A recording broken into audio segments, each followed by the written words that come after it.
안녕하십니까. 고신대학교 국제문화성교학회 강진 교수입니다. 이 시간에는 우리 먹방과 혼밥의 문화를 읽다 이런 제목으로 현대사회의 가장 중요한 특징인 이 먹는 음식 문화의 변화에 대해서 한번 같이 나눠보도록 하겠습니다.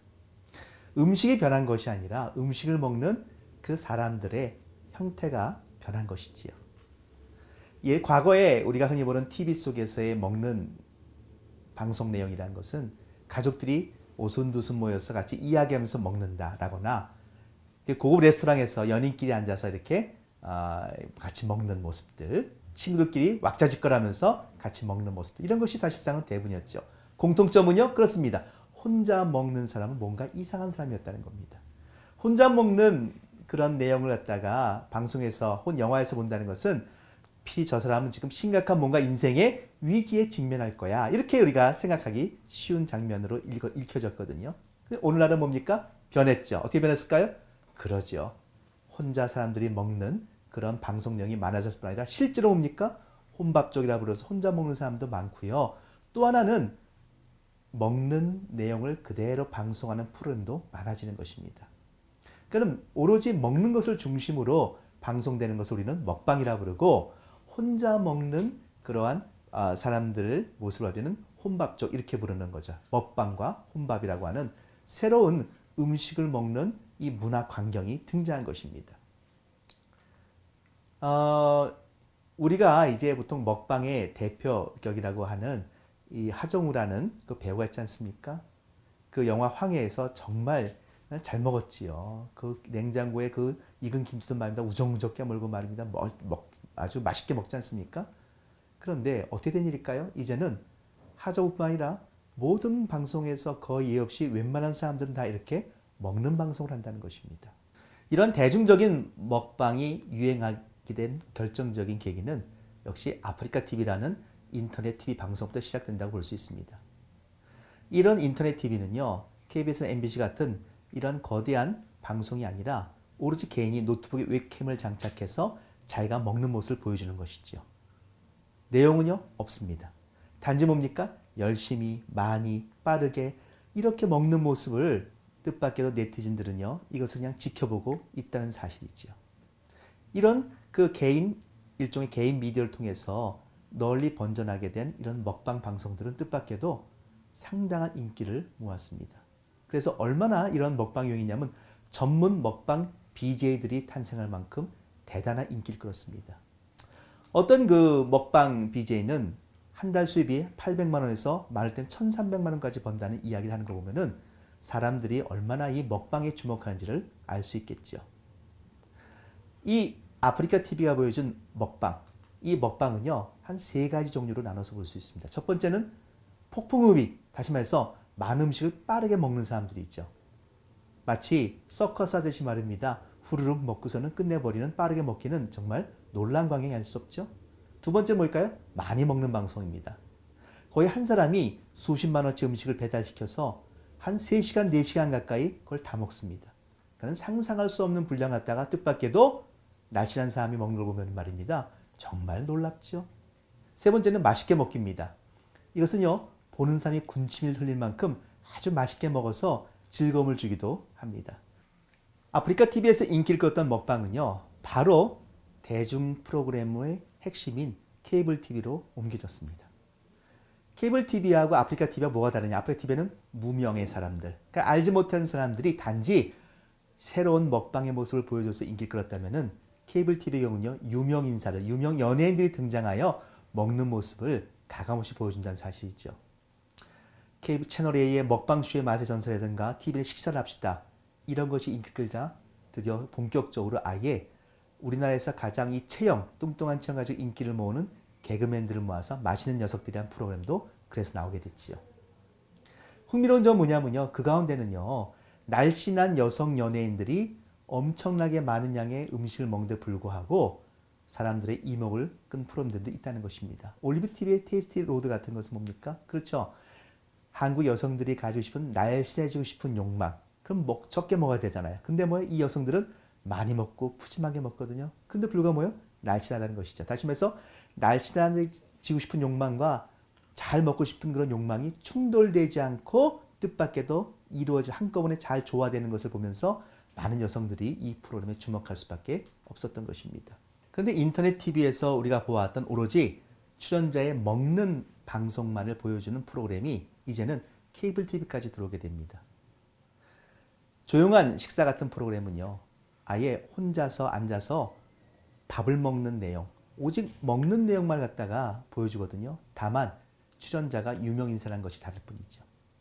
다시 말해서 혼밥족이라고 하는 사회의 성향과 문화의 경향과 또 하나는 먹방이라고 하는 이 새로운 대세를 합쳐서 보여주는 획기적인 프로그램이라 할 수 있습니다.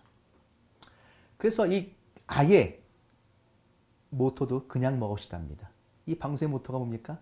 메시지를 전한다든지 맛을 평가한다든지 음식점을 소개한다든지 그런 것이 아니라 뭐예요? 그냥 오로지 먹기만 하겠다는 것이거든요. 야, 이 세상에 이런 방송이 인기를 끌 줄 세상이 몰랐지요. 이것은 바로 뭐랄까요? 새로운 현대문화의 특징을 보여주는 것입니다. 우리 사회의 풍속을 반영해 주는 것이죠. 어떤 게 있습니까? 먼저 이런 먹방을 보는 이유를 보면 그 이유를 알 수 있습니다. 첫 번째는 대리만족입니다. 무슨 말일까요? 사람들은 먹고 싶은 충동, 욕구가 반드시 있습니다. 정상적인 사람이란 말이죠. 그런데 실제로 뭐예요? 이렇게 먹는 것에 대한 욕구를 채워줄 만큼 경제적인 능력, 시간적인 어떤 혜택, 혹은 뭡니까? 이런 정보, 이런 것에 부족함에 시달리는 사람들은 뭡니까? 쉽게 TV를 켜거나 아니면은 노트북을 켜서 이 방송을 보는 것입니다. 먹고 싶은 음식을 원 없이 먹는 사람을 지켜볼 수 있는 이 먹방 방송은요, 음식에 대한 욕구를 채워준 일종의 꿈 같은 프로그램이다. 이렇게 볼 수 있죠. 다시 말해서 우리가 연인끼리의 사랑을 보여주는 영화를 보면서 사랑에 대한 꿈을 꾸지 않습니까?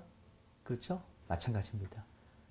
원 없이 먹는 그 사람의 먹방을 보면서 우리는요, 먹는 것에 대한 꿈을 꾸고 때로는 그 갈증을 해소하는 것이죠. 두 번째, 먹방을 보는 이유로서 어떻게 보면 우리 사회의 현상을 잘 보여주기 때문인데 그것은 바로 외로움을 달래기 위함입니다. 다시 말해서 함께 밥을 먹을 사람이 없다는 것이죠. 혹은 혼밥 쪽에서 혼자 먹는 것에서 익숙하고 그것을 즐기는 사람들이 증가했기 때문인 것입니다. 특히 현대인들의 생활의 특성을 외로움과 연관지어서 하는 것은 매우 중요합니다. 지금 우리가 SNS사에 살고 있지 않습니까? 그 네트워크를 통해서 수많은 사람을 아는 것 같지만 실제로 만나서 진실된 얘기를 할 사람, 같이 밥 먹을 사람은 겨우 두세 사람 있을까 말까 하다는 사실입니다. 현대인들은 외롭다는 것이죠. 혼자 밥 먹는 사회가 왔다는 것, 우리가 통계청의 하나의 통계적으로도 우리가 알 수 있습니다. 2015년 인구 주택 총조사에 따르면요, 2015년 1인 가구는 520만 3천 가구, 다시 말해 전체 가구의 무려 27.2%를 차지했습니다. 1인 가구의 52.1%인 271만 1천 가구는 또 단독주택에 거주하죠. 다시 이것은 뭡니까? 혼자 살고 혼자 모든 것을 해결해야 되기 때문에 당연히 뭡니까? 밥 먹는 것을 혼자 할 수밖에 없고 만들어 먹는 것이 귀찮다 보니까 뭐겠습니까? 그렇죠. 편의점 도시락이 매출이 증가할 수밖에 없는 그런 현상이 나타난다는 것입니다. 이런 1인 가구는 앞으로 더더욱 많이 증가할 거라는 것이 또 우리가 쉽게 예측할 수 있습니다. 왜요? 기러기 아빠라든가 골드미스라든가 독거노인 등 다양한 1인 가구 앞으로도 계속 증가할 것이기 때문입니다. 다시 말해서 이 말은 뭡니까? 결국 혼밥 쪽의 사회는 지금 이루어지고 있지만 앞으로는 더 확대될 가능성이 높다는 것이죠. 그러면 혼자 있어도 사실상은 다른 사람 먹을 수 있지 않습니까? 그렇지, 이게 쉬운 것이 아닙니다. 혼밥을 먹는 이유에 대해서 20대는 여유롭게 식사할 수 있다. 그렇죠. 혼자 생각하면서 혼자 밥 먹는 여유를 즐길 수가 있습니다. 그런데 30대가 되잖아요.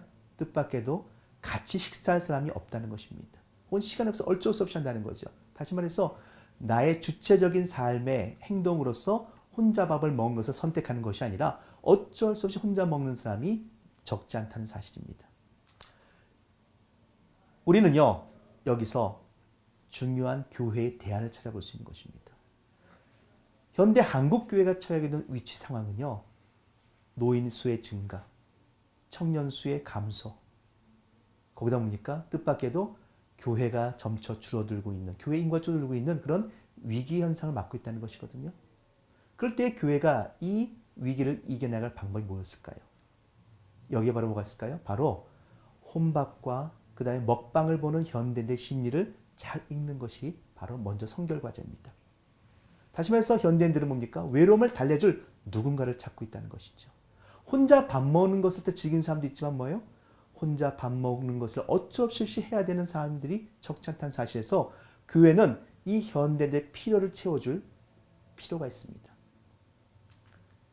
우린 이 근본적인 필요를 어떻게 채워줄 것인가? 이것이 교회가 가능하다는 사실을 우린 성경에서 먼저 찾을 수 있습니다.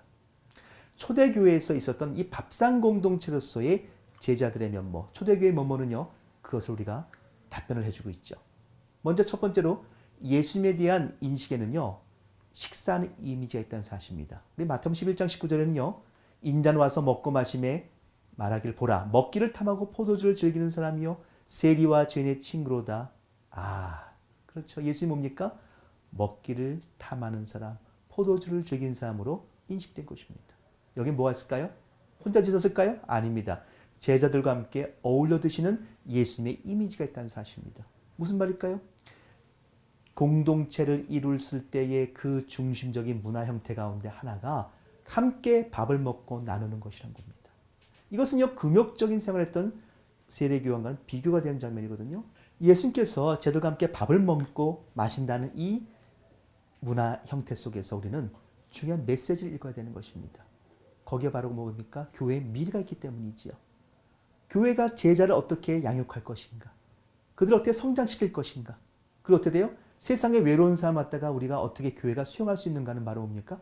바로 밥상 공동체로서의 예수님의 문화적 형태를 갖다가 재현하는 것에 있는 것입니다. 특히 뭐가 있습니까? 그렇죠. 세리와 죄인의 친구로다라는 이 말씀을 통해서 음식을 통하여 소외받는 사람들과 그들과 친구처럼 교제하는 그 모습이 현대교회가 바라는, 현대교회가 필요한 모습이라는 것입니다. 교회 위기는 바로 이 출발점에서 새롭게 나가야 되는 것이죠. 두 번째로 우리가 성경에서 바라볼 수 있는 이 음식 문화의 특징, 그리고 밥상 공동체로서의 가져야 할 중요한 분석은 뭐냐면요, 음식과 더불어 하나님 나라의 뜻을 나누는 신앙 공동체라는 것입니다. 다시 말해서 초대교회는 뭐예요? 신앙 공동체이자 밥상 공동체라는 사실입니다. 이분이 어떻게 나타날까요? 성만찬을 통해서 우리가 증거되는 것을 볼 수 있습니다. 성만찬에서 예수님이 뭐라 말씀하셨습니까? 제자들에게 떡을 떼시며 뭐래요? 이것은 나의 몸이니 받아 먹으라. 잘 드시면서 이것은 나의 피니 받아 마셨죠. 다시 말해서 예수님의 살과 피를 나눈 이 공동체에는 뭐가 있어요? 음식을 나누는 것과 동시에 하나님의 진리를 갖다가 함께 공유하는 신앙 공동체의 모습이 들어가죠. 밥과 신앙. 이것은 뭡니까? 미래의 한국교회를 이끌어갈 가장 중요한 두 가지의 단서가 되는 것입니다. 세 번째로 우리는 초대교회가 모이고 말씀을 나눴을 뿐만 아니라 뭡니까? 음식도 함께 모는 식탁을 통한 연합의 모습입니다. 다시 말해서 뭡니까? 연합이란 것은 하나 되는 것이죠. 그렇죠? 서로 교제하고 떡을 떼며 오로지 기도하기 힘썼다는 이 초대교회의 모습에서 그렇다. 예수님과 제자들뿐만 아니라 예수님이 부활승천하신 이후에 초대교회 역시 뭡니까? 그 관습, 그 문화를 가지고 하나의 공동체를 이루며 살았다는 것을 우리가 볼 수 있습니다. 여기에 뭐가 있을까요? 한국교회의 미래가 있는 것입니다. 함께 신앙을 나누고 밥을 나누고 함께 뭡니까? 식탁의 교제가 이루어지는 이 모습에서 우리는 혼밥의 사회. 그 다음에 외로움 때문에 먹방을 봐야 되는 현대인들의 고충을 갖다가 우리가 해결해주고 그들을 교회로 이끌어갈 중요한 우리 교회의 장점이 여기에 있는 것입니다. 한국교회는요, 이 밥이 가지고 있는 독특한 한국의 문화적 관습을 이해하는 가운데서 세상의 외로움을 덜어줄 뿐 아니라 그들을 영원한 친구인 예수께로 인도해야 되는 소명을 반드시 깨달아야 될 때가 온 것 같습니다. 감사합니다.